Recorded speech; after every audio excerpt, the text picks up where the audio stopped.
welcome to African Voices Platform TV. My name is Tchiyiwe Chihana. And on tonight's show, I will be joined by Dr Maisha Wester, who is a British Academy Global Professorship Fellow and visiting lecturer at the University of Sheffield. Originally from Indiana University, Bloomington, her work delves into Gothic literature and horror film while challenging oppressive racial narratives. We welcome her insights on how Black diasporic voices reshape these iconic genres. And also joining me tonight is a colleague, director of Dig Where You Stand, as well as author, writer, celebrated in Sheffield, Desiree Reynolds. Good evening to both of you. Good evening. Hi, really lovely to have you. Welcome to African Voices TV. I've not had either of you on the show before. Yay. Oh, thank you. Thank you for having us. Thank you. So I'm quite excited about our discussion today. We're going to be talking about Coded Black, but also just the work that you do. So, Dr. Maisha, I think in America they'll call you professor, right, rather than doctor. No, well, actually, that's a point of confusion here. In the States, I'm an associate professor, so they call me doctor. Lovely. But here, apparently, I'm a professor. Just call me Maisha. Maisha. Just call me Maisha. To get into talking to Professor Maisha, who is now just Maisha. Yeah, tell us your journey into Gothic literature and horror film studies. So I always loved horror films and books when I was a kid. I mean, when I was a very young kid, too young to be watching them, right? So, like, I grew up watching Nightmare on Elm Street and Friday the 13th and Halloween. And just, like, I loved Freddy Krueger, right? And I think it was maybe... You loved Freddy Krueger? I thought he was hysterical. Weird child. I was running underneath my bed. Yeah, right? Yeah. I was like 8, 9, watching Freddy Krueger, watching him play Nintendo with people as the characters and just, yeah, laughing. My mother was very concerned. The first book, the first author I remember reading was actually Edgar Allan Poe. And then I went to Stephen King. So yeah, I was a little weirdo from very early. My mother was very, very concerned. And so I just kept on reading, and I got to grad school, and I thought I was going to go into African American literature because that seemed like the logical way to go. And then I was in a grad seminar, and my then teacher, who later became my supervisor, Melanie Schuler, pointed out that Edgar Allan Poe was racist and was a pro-slavery advocate, and it broke my heart. I was like, wait, no, but I've been reading. I loved him. Yeah. Like, what do you mean he thought black people were inferior and animals? And I looked into Southern Literary Messenger, and lo and behold, I found some stuff there. Oh. And then other friends were like, well, Stephen King has a thing for magical Negroes. I was like, God, what? And so I felt personally betrayed. Yeah.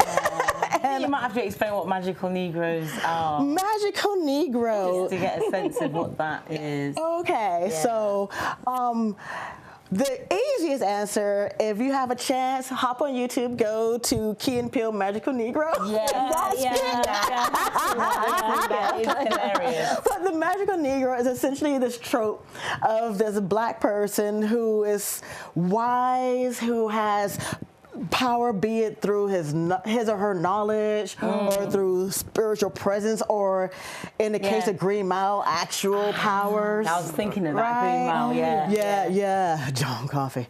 We'll come back to Green Mile in a minute. So, but as powerful as this person is, they only use their powers to help normally some misguided white child.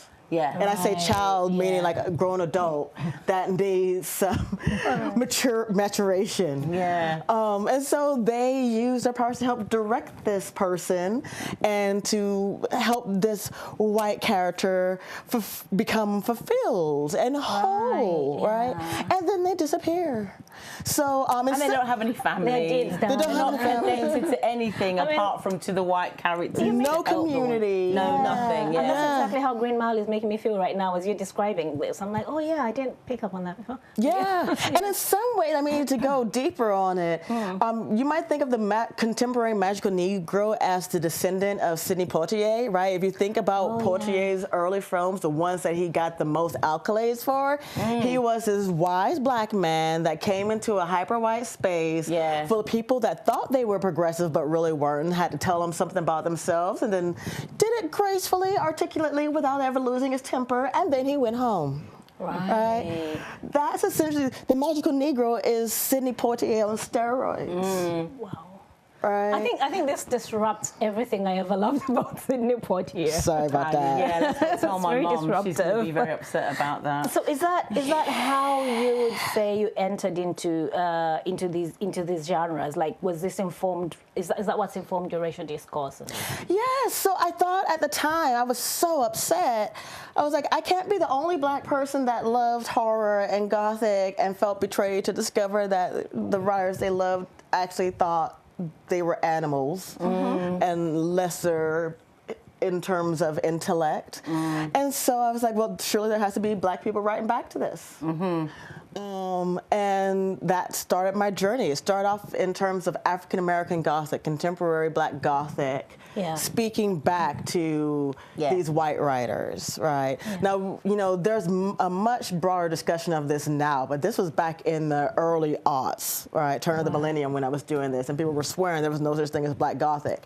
Never mind, Beloved is a ghost story. Right? But we tend to focus on the enslavement and not the ghosts. And really what Morrison is doing is saying the ghost isn't really anything to be worried about. We can deal with ghosts. What we can deal with is this inheritance of racial violence and subjugation. That's the real haunt. That's the real horror. That's what we need to be terrified of. A ghost, you know, you can live with them, right? You can negotiate with a ghost. You can't really negotiate with a racist. No, but my mum, she came over to England from Jamaica, and as we were growing up in South London, she was never, like the Caribbean, much like other African countries, like death is not something that's far away, and ghosts are not something that's far away. They're not talk to people. them. We talk to them. We have a conversation. We have conversations with them. We plan stuff around them. And that includes Latin American culture as well, right? So we kind of do things. And that's about ancestor worship as well.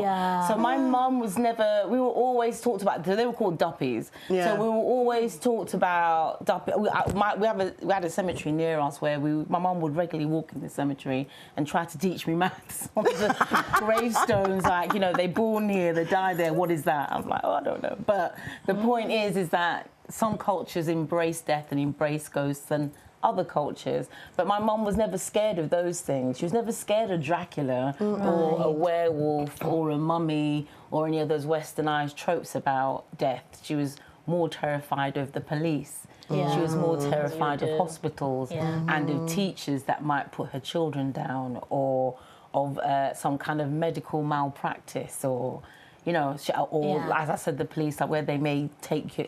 They could, at that point, you know, take us off the street. So we grew up like not you really literally fearing call your that. ancestors when you're in trouble. Like, oh my goodness, grandma, help me, and your grandma is dead and stuff. My mum regularly says that she sees her grandma, and nobody ever thinks, oh, she's a strange woman. We're like, oh, what did she say? What's happening? Interestingly, when you spoke about grave sites and all, the first time I actually met Maisha was through you, and you were working on a project that was very much. It was Friday. What's it called again? The film. Born on Sunday. Born on Sunday. So interesting, like with the symmetry then. And I was like, Des, what's your obsession with the symmetry? But now I get it. Because there are beautiful, peaceful places of rest, aren't they? And we're very lucky with Sheffield. Sheffield General Cemetery has been renovated, it's beautiful, and it's a great place to work, and also I was at the time capturing the black lives that are in that cemetery, the Victorian black lives that are in that cemetery, so that's what I was doing there. But before that, obviously, I've always had a bit of a fascination, and that's how she and I... And that's how you... because Black Gothic is something that I also I wasn't quite keen on those films like she is, because she's more weird than I am with the Freddy Krueger thing. But I do still love Toni Morrison. I do still feel like it's about, I suppose it's slavery's afterlife. Did Christina Sharp say that? It was the afterlife. It's the afterlife of slavery. Yeah. Yes. Yeah. Well, see, but as people, you know, and Tenerife do talks about this with her mom as well, right? Yeah. The thing is, for those of us that grew up loving these monster movies, it was because there was always an obvious solution. Even when you talk about like Hostel, right? Freddy Krueger. Well, you know you're dreaming. You can control your dream once you know this. You know, Friday the 13th. Don't go camping. Man, anyway. Michael Myers, don't run upstairs, run outside. So there's always clear, like, well, they're making these obvious errors. Right. I know they're getting killed. This is easy solve, right? But when you talk about systemic racism, when you talk about slavery's afterlife, and even to go to the cemetery, you know, I like a cemetery too. It's quiet, it's peaceful, it's the place where people are resting. But at the same time, I think, you know, what is horrifying in cemeteries are the people that aren't acknowledged that are there. Are the mass graves. Are the people that are all lumped in together that don't have a marker, right? I think, you know, when people talk about the cemetery as a haunted place, you know, quite often they're not really thinking about the ghost that has been respectfully laid to rest and is acknowledged. They're talking about the ones that haven't been acknowledged. We're talking about the ones that are wandering around angry and disturbing people because they've been erased. That's what hauntings are and ghost stories are, right? It's the past insisting upon being recognized. Visible, do not erase me. Do not erase me. So then we have to redefine what we mean by haunting, which is why when I was doing Dig Where You Stand, it's like, well, who's haunting who here? Let's really think about what we mean by that word. I wanted to ask you, Maisha, as well. So, as an African American scholar that's living here in Sheffield, and you're working on a visa, you bring quite a distinctive perspective to your research on racial discourses and Black Gothic.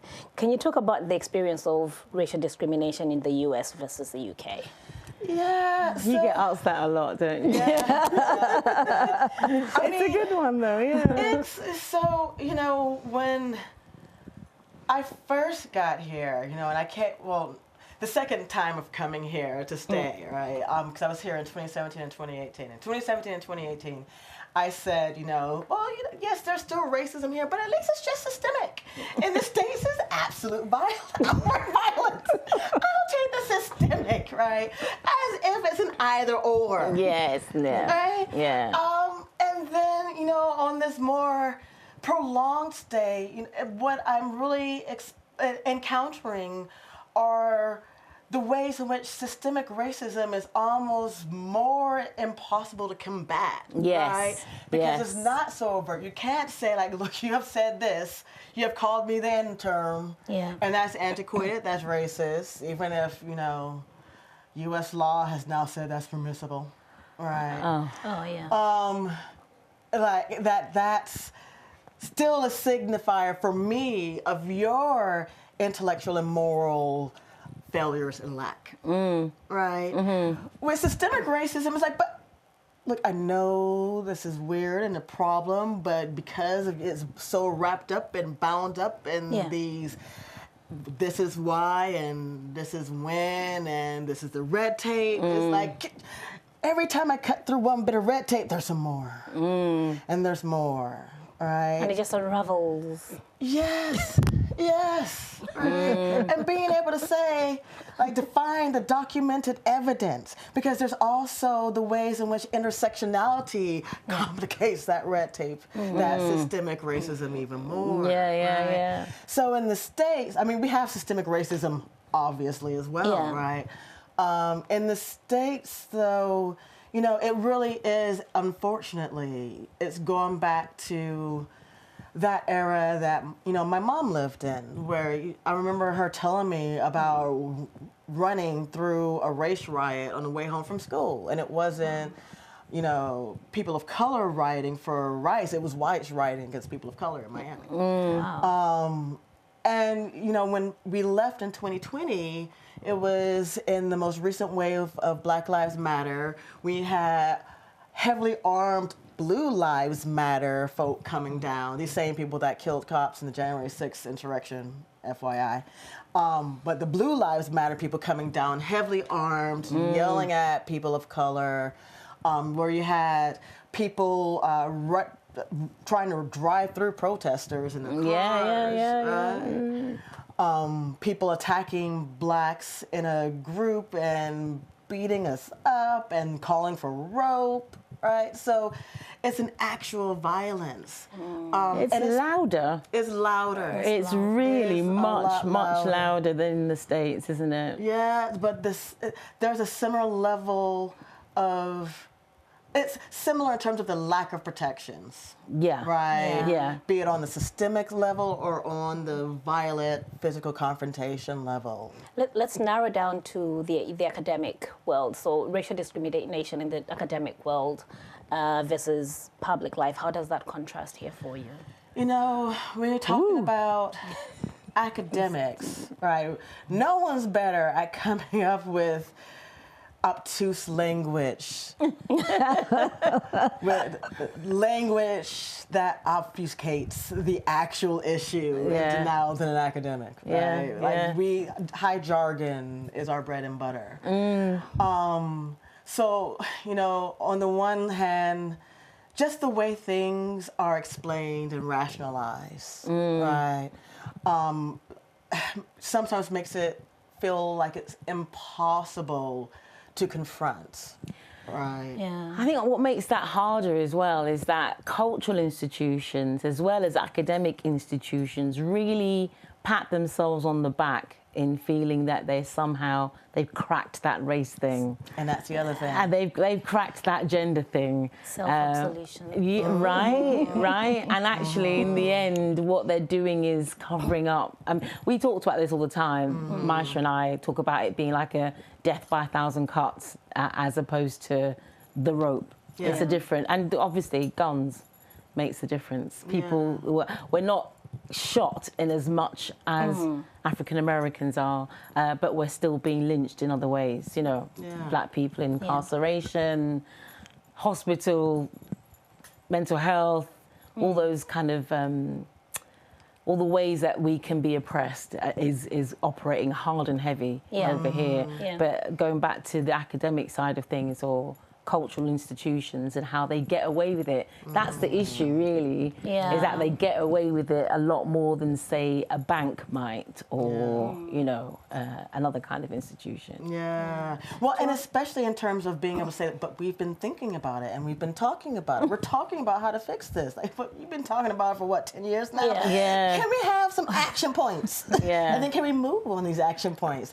Let's move. It's time to move. And accountable. Can we have some accountability? Because I don't feel like there's any real accountability. There's no, I don't know any institution that's implemented something that they started to do with the performative Black Square stuff when George Floyd was murdered that is still in place right now. Absolutely. So what does that tell us? And that includes universities. Yeah. Well, I mean, the whole decolonizing the curriculum thing. Right? I find hysterical.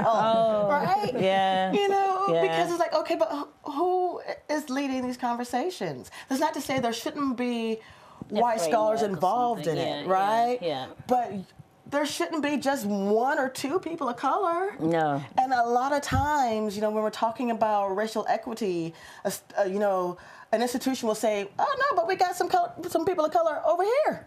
Like, but no. Yeah. No, okay.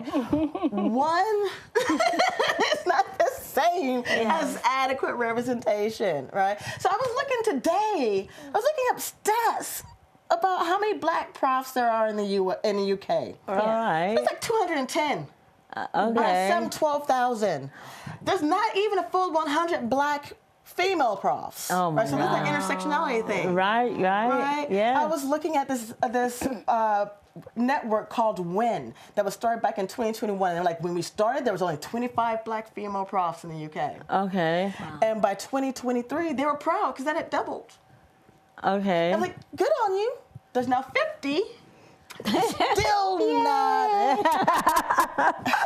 Like, okay, so y'all need to be getting angry. It's like, yes, we've done some stuff we need to be doing. Why aren't y'all moving on this quicker than this? Yeah. Right. And so just that, but no, look, we got 50. But I There's 210. But I would be crazy. really interested to see how many there is now, because like in the US, people think that things happen in the US and it's just over in the US. I always think if it's in the US, it's going to get here at some point, or it's already here and we just are hearing about it. But I'd be really interested to see how many people, how many women, how many black women stayed in academia, because they're leaving in the States, right? Yeah. Because they can't teach, they can't work, they're being fired. So I would be really interested to see what the figures are right now. And they're being funded out. Right. They're being funded out. Right. And under such close scrutiny. Right. You make one misstep and it's, there you go. And that's the other issue, right? And, you know, Trump, as much as I detest this man, he's great for giving, like, air to what people are quietly thinking anyway, right? And so when he said DEI is to blame for all these errors, and, you know, you have a bunch of unqualified people that have been hired through these DEI initiatives, it's like, there was a lot of y'all already thinking this. He's just not speaking it. Yeah, this is what, you know, and I remember so many people telling me, like, when I first started teaching, right, I had white students telling me, you know, you're here because of affirmative action. I was like, okay, no, child. I had an academic scholarship to undergrad. Right? Not only did I have an academic scholarship, I completed undergrad in 2 years. Because my parents, I'm also a first-generation college student. Yeah. I'm not here because of affirmative action. I'm here because my parents taught me how to hustle. Yeah. And in grad school, I was working 2 and 3 jobs all through grad school. I'm here because I know how to hustle, not because of affirmative action. Right, so don't try to tell me I'm not qualified. That's the thing, isn't it? That's what you're being told constantly. And as a black woman, you're being told that more so than other people, is how unqualified you are. Yeah, and you're also made to feel it even when it's not being said. That's the thing. You're almost always being made. You have worked together on what I'm about to talk about now, Coded Black. I'm going to come to you. So that's your upcoming project, Maisha. And that takes a form of walking simulation. It's a game. Yeah. That just went over my head. I was like, wow, that's pretty cool to be doing that. But how did you decide to merge academic research with interactive media? Honestly, it was an attempt. It came out of my need and my frustration at realizing when you publish as an academic, especially when you publish the kind of work that I focus on, you're speaking to an echo chamber, right? That most, you know, of the parents and communities my Indiana students were from are not going to go read my book or my articles. Right? But I might get them to play a game.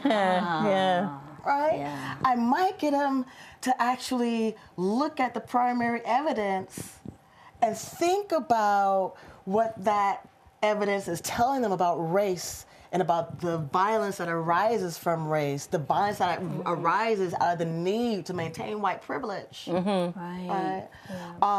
The kind of violence this white privilege and this racial coding does to coalition politics in terms of ending class discrimination and oppression. Right? Maybe if I give it to them in a game, where I'm not just lecturing, and I'm not lecturing, and I'm like, well, here's the evidence, primary sources. You look at it yourself, and you explore the scene. Wow. Right? You follow this story, right? And find the information, make of it what you will. So it's a narrative game, I think, like to say what the difference is, because I had to learn this as well. Because you've done, what did you do on it actually? Maisha and I have been like meeting up for the last couple of years now, hasn't we?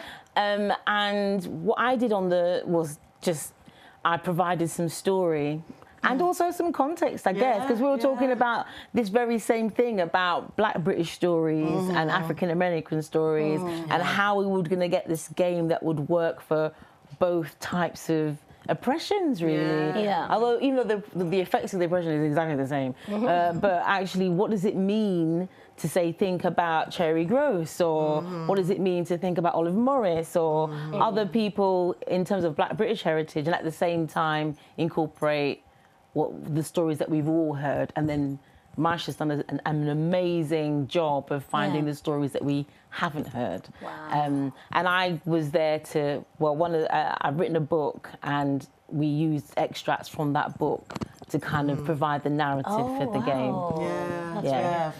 For the first scene, and then the second scene, we co-wrote that one, right? And in part, like I dated Desiree so much because I can't help but bring in like Southern writing. I'm not a fiction writer, and so I write the way I speak. Oh, wait. I think you are now. Wait a minute. I think we can say, after like me talking at you for 2 years, or a year and a half, but you are a writer now. So I asked her to do something, and she went home and was like, okay, you're writing now. You're writing.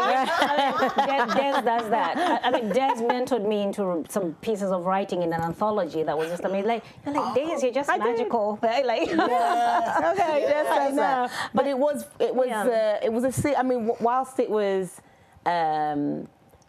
I guess it was a bit of a labour of love for both of us, really, because it was important to get this stuff out. And we're told constantly that A, it doesn't exist, and B, nobody wants to hear it. And yet, all the time when we do anything, people come, people pay to come, people write how impacted they are by what it is.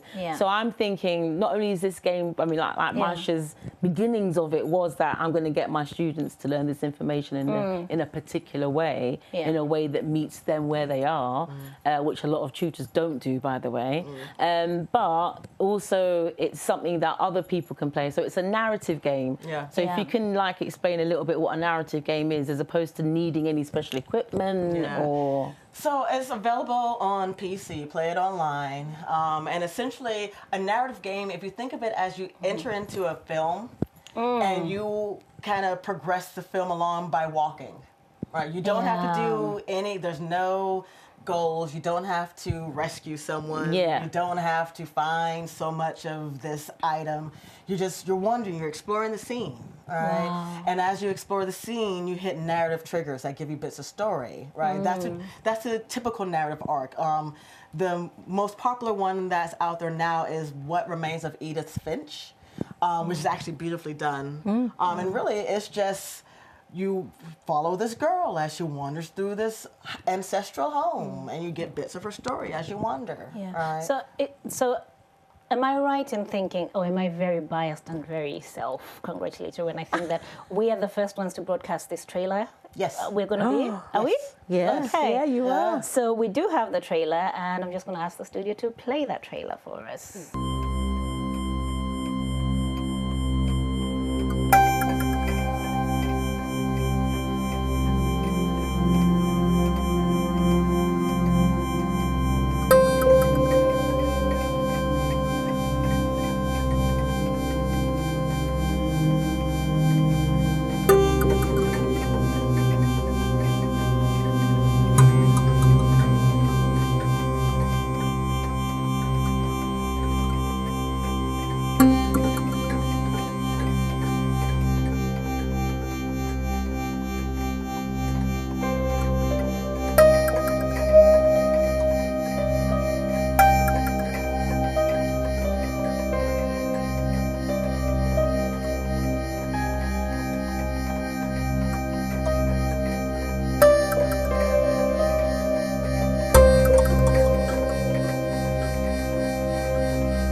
Amazing.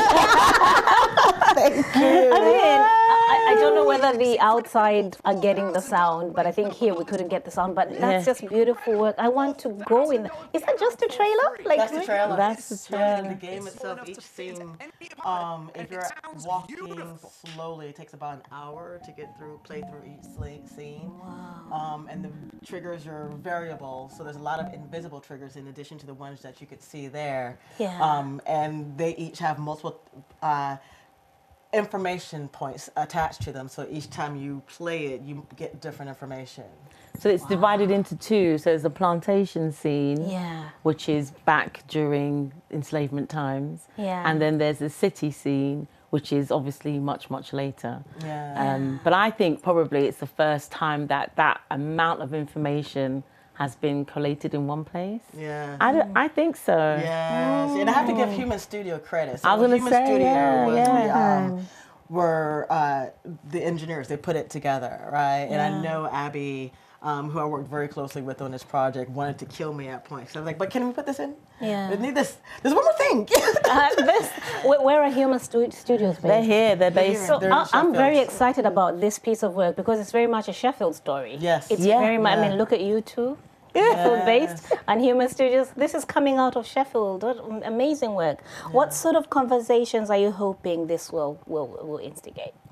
You know, I hope this really gets people thinking about the history of race, about anti-Blackness, thinking about white privilege, in a much more broader level, right? 'Cause right now it's select intellectuals, right? Or if it appears in the media, it's quite often in terms of woke ideology, right? Instead of being about, well, where should we be? What has been our history? What are we repeating?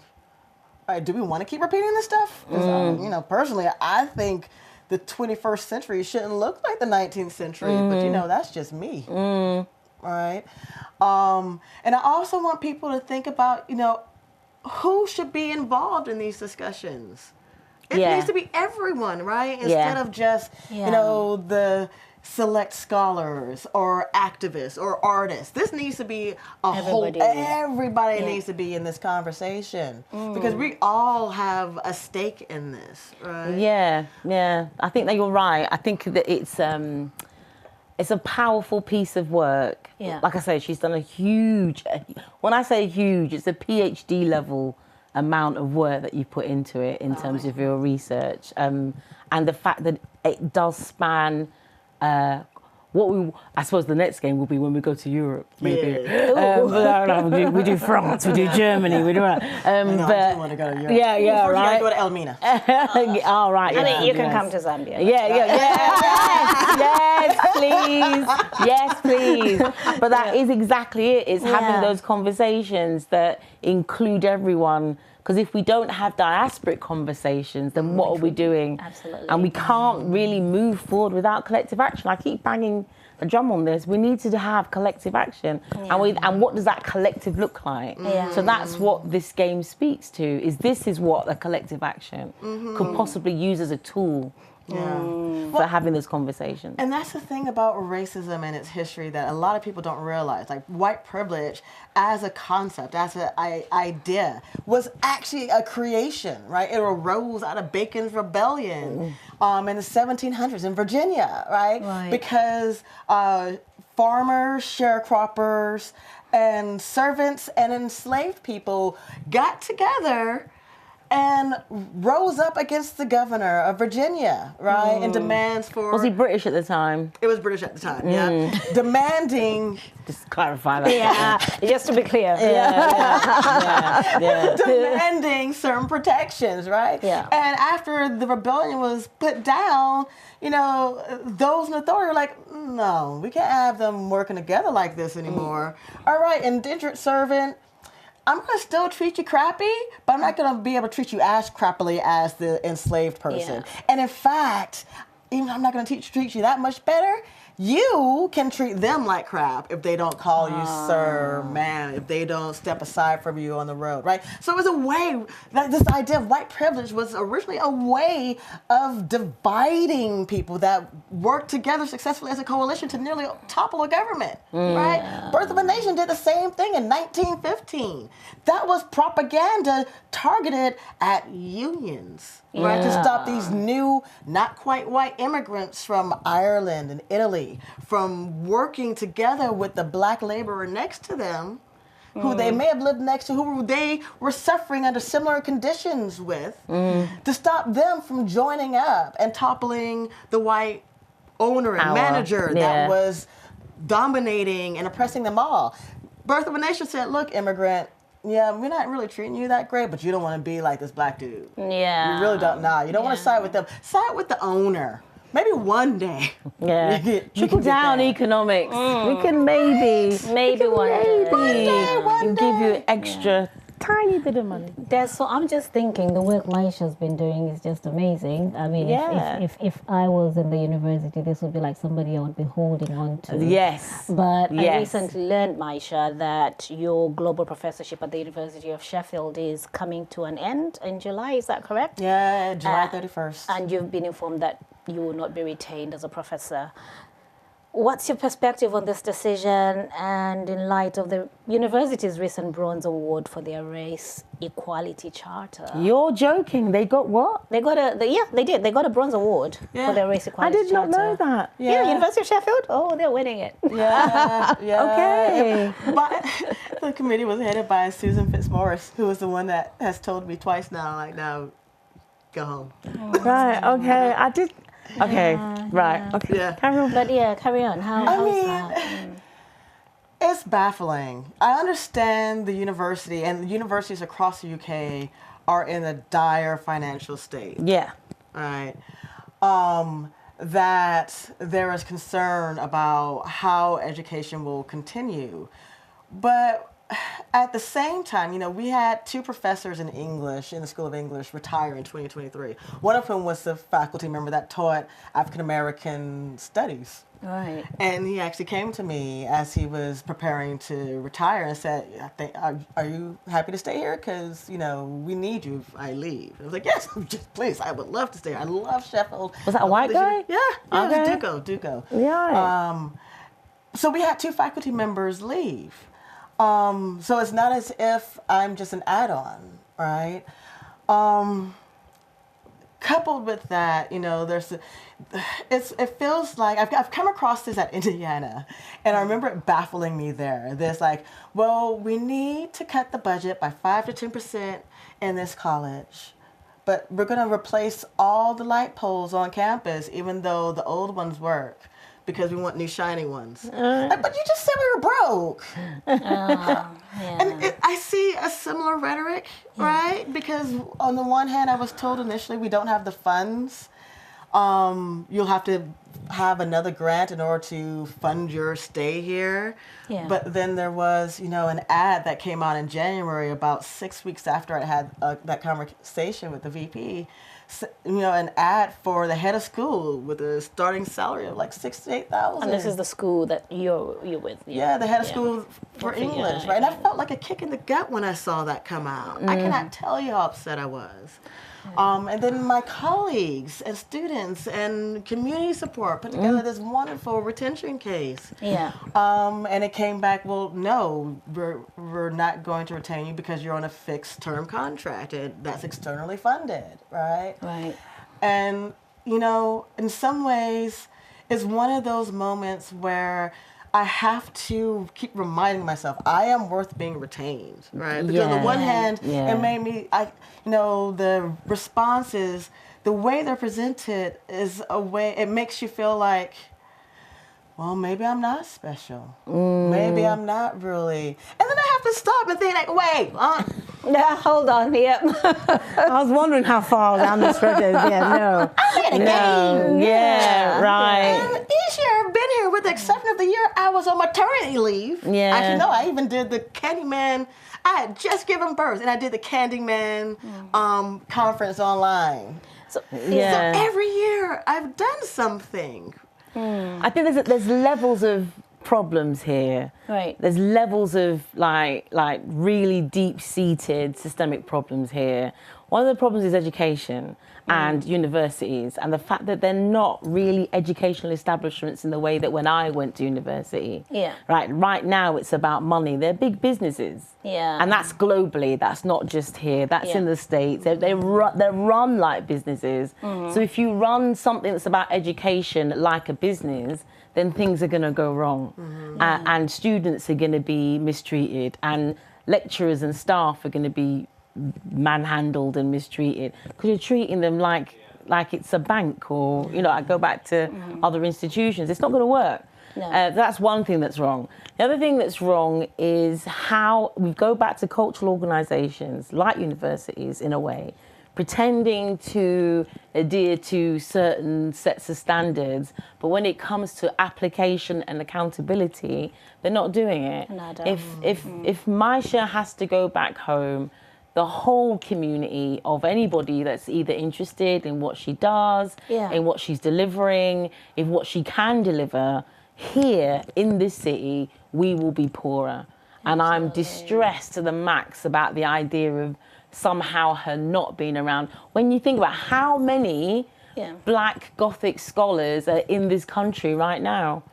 I don't even know any other. And Sheffield could be the place that has one of them. And it's produced quite a lot of beautiful work. And what you've been doing is actually work that's rooted here as well, which is crazy. Well, and the other thing I should add to that, it occurs to me, one of the things as my colleagues were putting together the case, they were trying to remember, who was the last Black faculty member that was on a permanent contract, and no one could come up with a name. I can't think of anybody at the university. Yeah. I'm running out of time. I should have closed in some time. But so does this mean you're returning to the US, and what does that actually mean for you as an academic, a researcher, a family person as well? It's terrifying, the idea of returning, because of the literal dismantling of diversity, the anti-woke legislation that's running wild over the U.S. in general, but which has had a strong foothold in Indiana since 2019. I think it was 2019 or 2020, when they passed a revision of what diversity of intellectual thought means. Not to mean inclusion of traditionally marginalized voices, but to mean the representation and recognition and acknowledgement of white nationalist discourse. Right? So I will have to go back to an institution, a school, where I have to include recognition and representation of white nationalist discourse without calling it stupid, heinous, and vile.